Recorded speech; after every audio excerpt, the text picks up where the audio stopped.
Welcome to the Energy is All channel, beautiful soul. When we hear the phrase end times, our minds often jump to dramatic Hollywood-style images of chaos and final judgment. But what if we thought about it differently?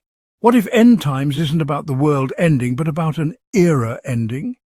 It can be a personal end time, like the end of a relationship or a career, or it can be a collective one, a moment where society itself is forced to reckon with its old ways of being. These moments are deeply uncomfortable. They ask us to let go of what we know, to face uncertainty, and to consider a profound change of heart. This isn't just about feeling sorry. It's about a fundamental shift in how we see ourselves and the world. This call for change is a universal human experience. It's a deep-seated feeling that the path we are on is no longer sustainable, that something has to give. We feel it in our bones. This turning point requires immense courage because it demands that we look at the parts of ourselves and our society that we would rather ignore. It's easier to numb out, to pretend everything is fine, or to blame others for the discomfort we feel. But true transformation, the kind that leads to healing and connection, only happens when we choose to turn toward the difficult stuff. It's a call to be brave, to be vulnerable, and to be honest about what needs to change within us. In these moments of reckoning, we are faced with a choice. We can double down on our old habits, our armor and our defensiveness, or we can choose a different way. We can choose to lean into the discomfort and ask ourselves the hard questions. What part did I play in this? What am I afraid of losing? What story am I telling myself right now? This is where the real work begins. It's not about finding a quick fix or a simple answer. It's about engaging in a process of discovery, of peeling back the layers to understand what truly drives our thoughts, feelings and behaviors. This is the heart of what it means to truly change. Whether we call it an awakening, a reckoning or a personal crisis, the invitation is the same. To stop running from our own story and start owning it, all of it, the messy parts, the beautiful parts, and the parts that are still being written. The world is constantly asking us to evolve, to grow, and to become more of who we truly are. The question isn't whether the end times will come. The question is how we will choose to show up when they do. Will we show up with our armor on, ready for a fight? Or will we show up with open hearts, ready to learn and to love more fully? In many faith traditions, especially Christianity, the response to this call for change is called repentance. Now, that word can carry a lot of baggage. For many, it conjures up images of shame, guilt, and public confession in front of a stern-faced congregation.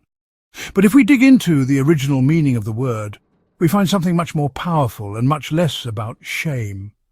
The Greek word metanoia literally means to change one's mind or to turn around.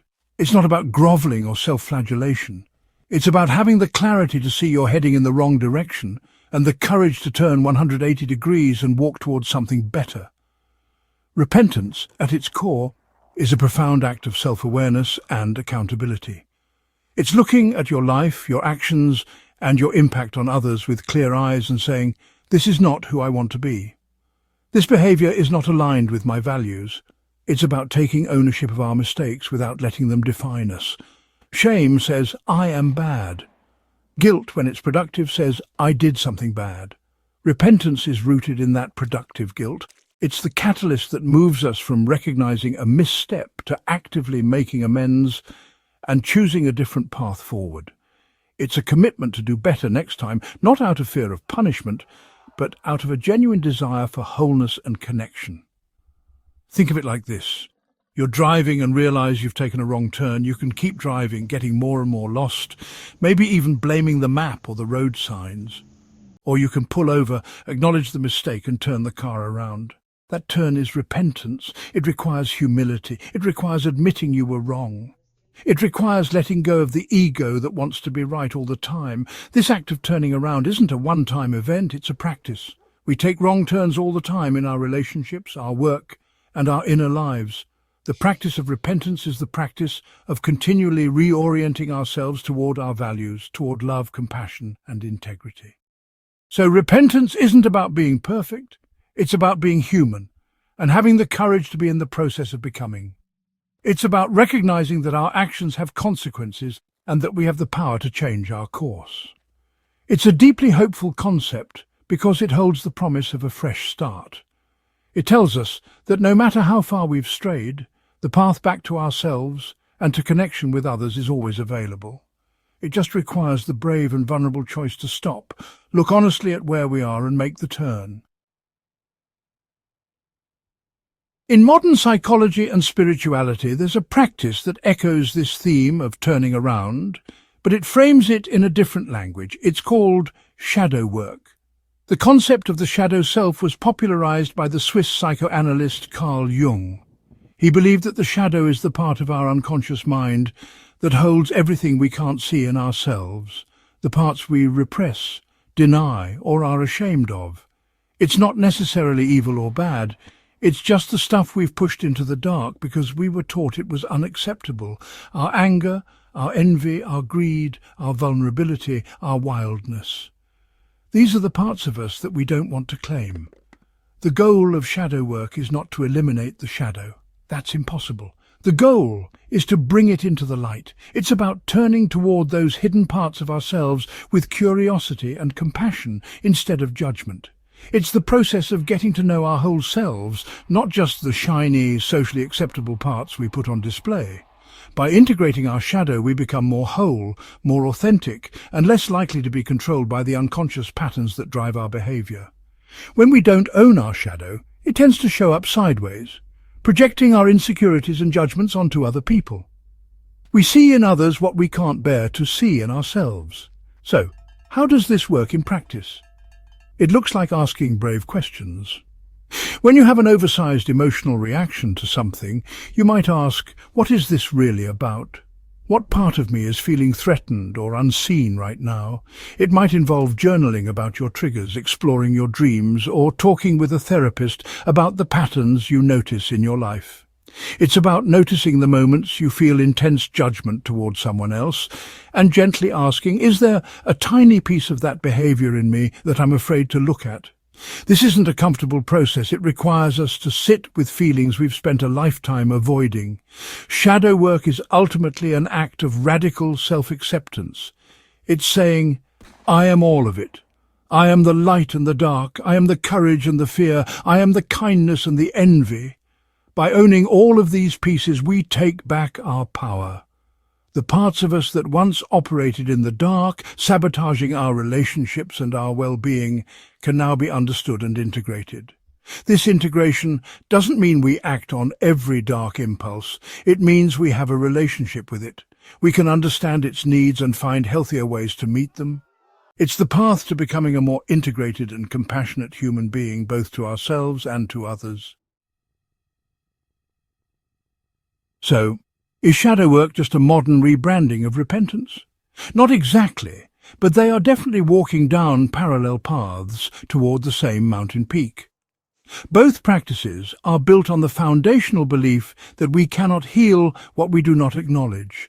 Both call for a courageous and honest look at our own brokenness, our own mistakes, and the parts of ourselves that cause harm to ourselves and others. They both demand that we stop pointing fingers and start taking responsibility for our own inner world. This shared ground is incredibly powerful. It tells us that across time and tradition, humanity has always understood that growth requires turning inward. The differences are mostly in language and framework. Repentance is often framed within a moral and theological context, concerned with sin and right relationship with God and community. The focus is on turning away from wrongful actions and back toward a path of righteousness. Shadow work, on the other hand, uses a psychological framework. It's less concerned with the morality of an action and more with the unconscious drives behind it. It seeks integration rather than turning away. It asks, what is this anger trying to tell me? While repentance might ask, how can I turn away from this anger and choose peace? However, these two paths can beautifully inform one another. A person of faith can use the tools of shadow work to understand the why behind their sinful patterns, leading to a more compassionate and sustainable repentance. Instead of just trying to white-knuckle their way out of a bad habit, they can explore the unmet need or wound that the habit is trying to soothe. This leads to deeper healing. Likewise, someone practicing shadow work can benefit from the concept of repentance, which offers a clear call to action. After integrating the shadow, repentance provides the moral clarity to say, okay, now that I understand this part of me, how do I choose to act with integrity and love? Ultimately, both repentance and shadow work are about wholeness. They are about closing the gap between who we are and who we want to be. They are about owning our stories so we can write a brave new ending. Whether we call it turning back to God or integrating our shadow, the work is the same: to show up, to be honest, to be compassionate with ourselves, and to have the courage to change. In a world that often feels fractured and divided, the convergence of these ancient and modern wisdoms offers a hopeful path forward, one that leads not to perfection, but to a more authentic, connected and wholehearted life. Share your views in the comments down below. Like and subscribe for more.